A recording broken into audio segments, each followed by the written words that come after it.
Moti i ngrohtë dhe temperaturat mbi mesataren për këtë periudhë të vitit kanë sjellë një fluks të lartë turistësh këtë fundjavë në manastirin e Zvërnecit, një prej perlave të Vlorës që vazhdon të mbetet destinacioni i preferuar për pushime të qeta dhe frymëzuese. As in Albania, probably the mountains, like Theft. Është shumë bukur këtu, më shumë në Shqipëri më pëlqen natyra dhe malet. Në Shqipëri është hera ime e parë dhe unë do vi nga Amerika. Është vend vërtet i bukur dhe i pashtë. Vizitorët të shumë si vendas ashtu dhe të huaj kanë zgjedhur këtë fundjavë të largohen nga zhurma dhe rutina urbane për të shijuar qetësinë, natyrën dhe historinë e vendit unik.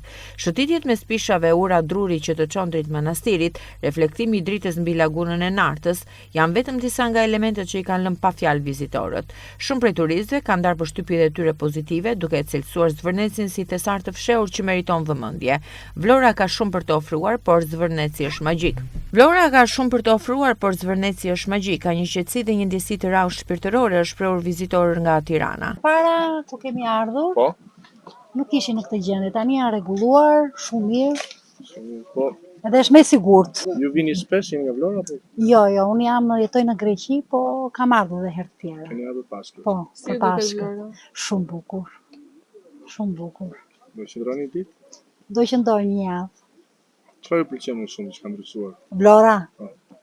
Ka bërë shumë punë për mendimin tim, kryeministri. Shumë punë.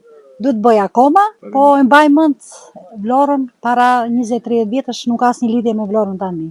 Mikpritja e banorëve lokal, ushqimi tradicional, peizazhet mahnitse kanë bërë që shumë prej turistëve të premtojnë se do të rikthehen sërish, të herë për të qëndruar më gjatë dhe për të zbuluar edhe më shumë nga kjo zonë e mbushur me histori dhe bukuri natyrore. Me afrimin e sezonit veror, Zvërneci pritet të mirëpresë një numër edhe më të madh vizitorësh, ndërsa mbetet një nga dëshmitë më të bukura të bashkëjetesës së njeriut me natyrën dhe historinë.